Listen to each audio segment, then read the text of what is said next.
നിങ്ങൾ ലൈഫിൽ ഒരുപാട് പ്രയാസങ്ങൾ അനുഭവിക്കുന്നവരാണോ? പ്രതീക്ഷയോടെ മുന്നോട്ട് പോവുക.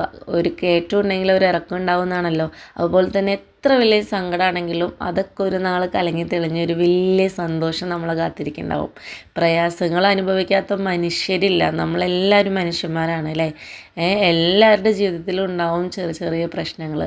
അതെല്ലാം തരണം ചെയ്ത് മുന്നോട്ട് പോകുമ്പോഴാണ് നമ്മുടെ ജീവിതം വിജയിക്കുന്നത്. അപ്പോൾ അതൊന്നും ഇവിടെ പറയാൻ കാരണം പ്രത്യേകിച്ചൊന്നുമില്ലടോ, ചില സമയത്ത് ഇങ്ങനെ കയറി വരും ഇങ്ങനത്തെ ഐറ്റംസൊക്കെ. ഞാൻ ഈ വീഡിയോ എടുത്ത് വെച്ചിട്ട് 2-3 ദിവസമായിട്ടോ. ഇന്നാണ് റെക്കോർഡ് ചെയ്യുന്നത്. രാവിലെ നേരത്തെ റെക്കോർഡ് ചെയ്യണോണ്ട് തന്നെയാണ് സൗണ്ട് ഒരു എന്താ പറയുക, ആ ഉറക്കത്തുനിന്ന് എണീച്ച് പോലെ ഒരു കരകരപ്പുണ്ടല്ലോ അല്ലേ. സാരില്ല പോട്ടെ. അപ്പോൾ ചായയൊക്കെ വെച്ചു. മൺകലം ഒന്ന് പൊടി തട്ടി എടുത്തിട്ടോ. വീഡിയോ ഒക്കെ എടുക്കാൻ വേണ്ടി എന്തായാലും ഇറങ്ങിക്കല്ലേ, അപ്പം മൺകലം എടുക്കാമെന്ന് വിചാരിച്ചു. ഇടയ്ക്കൊക്കെ ഞാൻ എടുക്കാറുണ്ട് ഈ മൺകലം, അല്ലെങ്കിൽ പിന്നെ ആ മുക്കിൽ ഇങ്ങനെ എടുത്ത് വെച്ചിരിക്കുകയാണ് പതിവ്.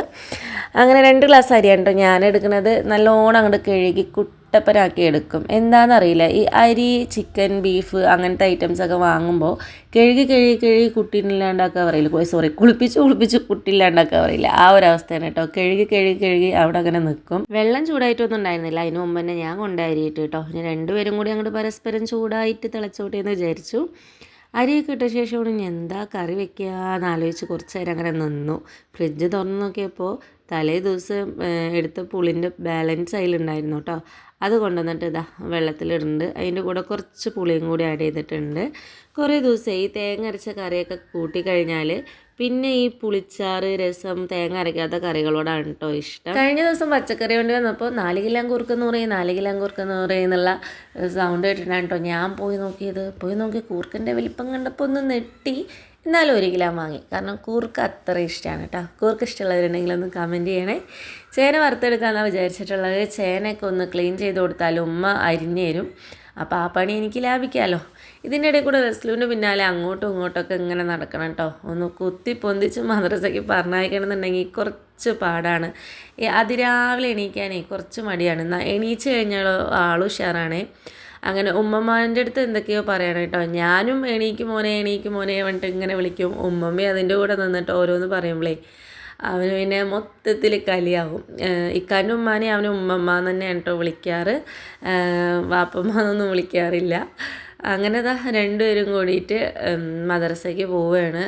6 to 8 മണി വരെയാണ് പരീക്ഷ. ഇതിപ്പോൾ 2ാമത്തെ പരീക്ഷയൊക്കെയാണ് കേട്ടോ തുടങ്ങിയിട്ട്. ഞാനിത് റെക്കോർഡ് ചെയ്യുമ്പോൾ ഏകദേശം പരീക്ഷയൊക്കെ കഴിഞ്ഞിട്ടുണ്ടാവും. 2-3 ദിവസമായാലും ഈ വീഡിയോ എടുത്ത് വെച്ചിട്ട്. അങ്ങനെ ചോറൊക്കെ അരിയൊക്കെ തിളയ്ക്കാൻ തുടങ്ങി. അപ്പോൾ ഞാൻ രസത്തിലേക്കുള്ള വെളുത്തുള്ളി കാര്യങ്ങളൊക്കെ ഒന്ന് റെഡിയാക്കി എടുക്കുന്നുണ്ട്. ഈ കാക്ക ഇവിടുന്ന് പോണില്ലടോ. ഞാൻ റെക്കോർഡ് ചെയ്യുന്ന ടൈമിൽ എന്നെ കാക്കയും കോഴിയും ഇല്ലാത്തവരാരുമില്ല. ലാസ്റ്റ് എനിക്ക് മതിയായി. കാരണം അവരുടെയും കൂടി ലോകമാണല്ലോ, അവരും കൂടി ഇതിൽ ആഡ് ആയിക്കോട്ടെ എന്ന് വിചാരിച്ചു. ഈ ആട്ടുകല്ല് അരി അരയ്ക്കാൻ വേണ്ടി വാങ്ങിയതാണ് കേട്ടോ. അവർ നമുക്ക് വെക്കുമ്പോഴും പറഞ്ഞത് ഇതിൽ അരിയൊക്കെ അരച്ചെടുക്കാമെന്നാണ്. സത്യം പറഞ്ഞാൽ ഇതിൽ അരി അരയ്ക്കാനൊന്നും പറ്റില്ല. നമുക്കിങ്ങനെ ആട്ടിയെടുക്കാനുള്ള ഒരു ഗ്യാപ്പൊന്നും അതിലില്ല. അപ്പം ഞാൻ ഇപ്പോൾ ചെയ്യാറ് എന്തെങ്കിലുമൊക്കെ ചതയ്ക്കാറുണ്ടെങ്കിൽ അതങ്ങനെ ചതച്ചെടുക്കും. കാരണം ഞാൻ അതിന് മുക്കിലിരുത്തി വിഷമിപ്പിക്കണ്ടല്ലോ എന്ന് പറഞ്ഞിട്ടേ. അങ്ങനെ ഞാൻ രസം വയ്ക്കാൻ വേണ്ടി പോവുകയാണ്. കുറച്ച് ഓയിൽ ചട്ടിയിലോട്ട് ഒഴിച്ചു കൊടുത്തു. വെളുത്തുള്ളിയും ചെറിയുള്ളിയും കുരുമുളകും ജീരകവും കൂടി ചതച്ചതാണ് കേട്ടോ. നേരത്തെ ചതച്ചില്ലേ, അതാണ് നമ്മൾ പിന്നെ ഇതിലേക്ക് ഇട്ട് കൊടുക്കാൻ പോണത്. ഉലുവയും കടുകും കൂടി ഒന്ന് പൊട്ടി വരുമ്പോൾ ആ ചതച്ച മിക്സും കൂടി ഒന്ന് ഇട്ട് കൊടുക്കുക. ജസ്റ്റ് ഒന്ന് ഇളക്കി കൊടുത്ത ശേഷം 2 പച്ചമുളകും 1 തക്കാളിയും കൂടി മുറിച്ചിട്ട് കൊടുത്തിട്ടുണ്ട്. ഇനി കുറച്ച് മഞ്ഞൾപ്പൊടി ഇട്ട് കൊടുക്കുക. ഒരു നുള്ളു മഞ്ഞൾപ്പൊടി ഇടുമ്പോൾ രസത്തിന് വേറൊരു ടേസ്റ്റാണ്. അങ്ങനെ എല്ലാം കൂടി മിക്സ് ചെയ്ത ശേഷം നമുക്ക് പുളിവെള്ളം നല്ലോണം അങ്ങോട്ട് പിഴിഞ്ഞൊഴിച്ച് കൊടുക്കണം കേട്ടോ. ഞാനൊരു 2-3 പ്രാവശ്യം പുളി പിഴിഞ്ഞൊഴിച്ച് കൊടുത്തിട്ടുണ്ട്. രസമൊക്കെ വെച്ചെന്ന് പറഞ്ഞാൽ എങ്ങനെ പോയാലും 2 ദിവസം നമുക്ക് ഇവിടെ കറി ഉണ്ടാവും. വേറെ ഒന്നും നോക്കേണ്ട ആവശ്യമില്ല. രാവിലെ നേരത്തെ റെക്കോർഡ് ചെയ്യണോണ്ടാണ് എൻ്റെ സൗണ്ട് ഒരു കരകരപ്പ്. രസം ഒന്ന് ചൂടായി വരുമ്പോഴത്തേനും ഗ്യാസ് കഴിഞ്ഞു. നിങ്ങളുടെ വീട്ടിലെ ഗ്യാസ് എത്ര മാസം നിൽക്കുന്നു എന്ന് കമൻറ്റ് ചെയ്യണേ. നമ്മളിവിടെ ഗ്യാസിൽ തന്നെയാണ് കേട്ടോ എല്ലാ പരിപാടിയും ചെയ്യുക. അടുപ്പില്ലല്ലോ. അപ്പോൾ ഗ്യാസ് ഫിറ്റ് ചെയ്യാൻ സത്യം പറഞ്ഞാൽ എനിക്കറിയില്ല. ഉമ്മാനെ വിളിച്ചിട്ട് ഉമ്മയാണ് കേട്ടോ ചെയ്തു തരാറത്. പിന്നെ ഉമ്മ അത് ചെയ്തു തരുന്നതുകൊണ്ട് തന്നെ ഞാൻ അത് നോക്കാനും പോയിട്ടില്ല. അതാണ് സത്യാവസ്ഥ. അല്ലാണ്ട് അറിയില്ല എന്ന് പറയാൻ പാടില്ല അല്ലേ. നമ്മളൊരു കാര്യം നമുക്കറിയാത്തതായിട്ട് ഒന്നുമില്ല. അങ്ങനെ വേണം നമ്മളെപ്പോഴും ചിന്തിച്ചിട്ടിരിക്കാൻ വേണ്ടിയിട്ട്.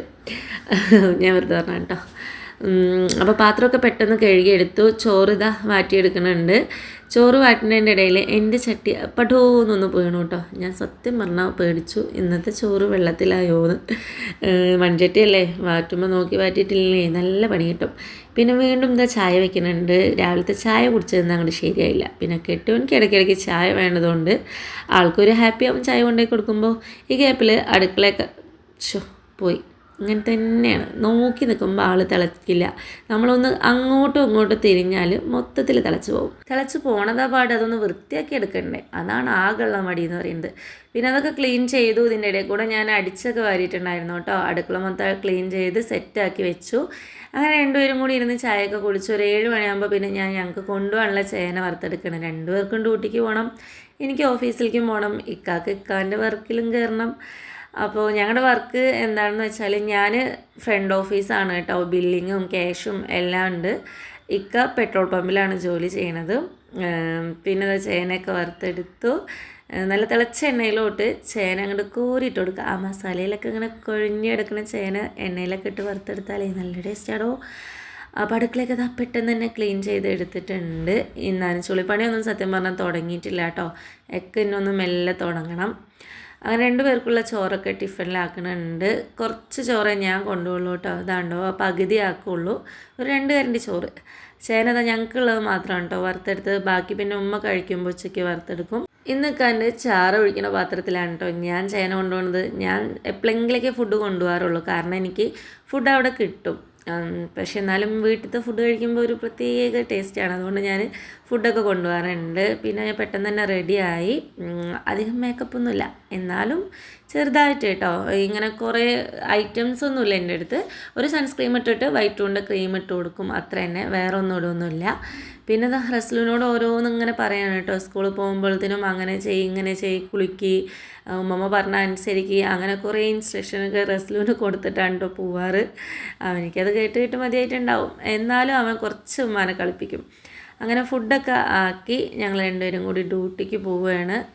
2 പേർക്ക് ഡ്യൂട്ടി ടൈം 8 to 6 ഇക്കാൻ്റെ ക്ലോസിങ് കഴിയുമ്പോൾ ഒരു 6:30 6:45 ആവും. എൻ്റെ ഡ്യൂട്ടി കഴിഞ്ഞിട്ട് ഞാൻ അവിടെ പോയിരിക്കും, ഇക്കാൻ്റെ അടുത്ത് പോയിരുന്നിട്ട്. 2 പേരും ഒരുമിച്ച് തന്നെയാണ് കേട്ടോ വൈകിട്ടും വരാറ്. 7:30 ആകുമ്പോൾ ഞങ്ങൾ വീട്ടിൽ നിന്ന് രാവിലെ ഇറങ്ങും. ഇക്കുള്ള സമയത്ത് കുഴപ്പമില്ല കേട്ടോ, കറക്റ്റ് ടൈമിന് ഞാൻ ഡ്യൂട്ടിക്ക് കയറും. ചില സമയത്തൊക്കെ ഇക്കൊക്കെ നൈറ്റ് ആകുമ്പോൾ ഞാൻ ബസ്സിനൊക്കെ പോവാറ്. ആ ഒരു ടൈമിലുണ്ടല്ലോ കുറച്ച് അങ്ങോട്ടും ഇങ്ങോട്ടൊക്കെ എൻ്റെ ടൈമിൽ വ്യത്യാസം വരും.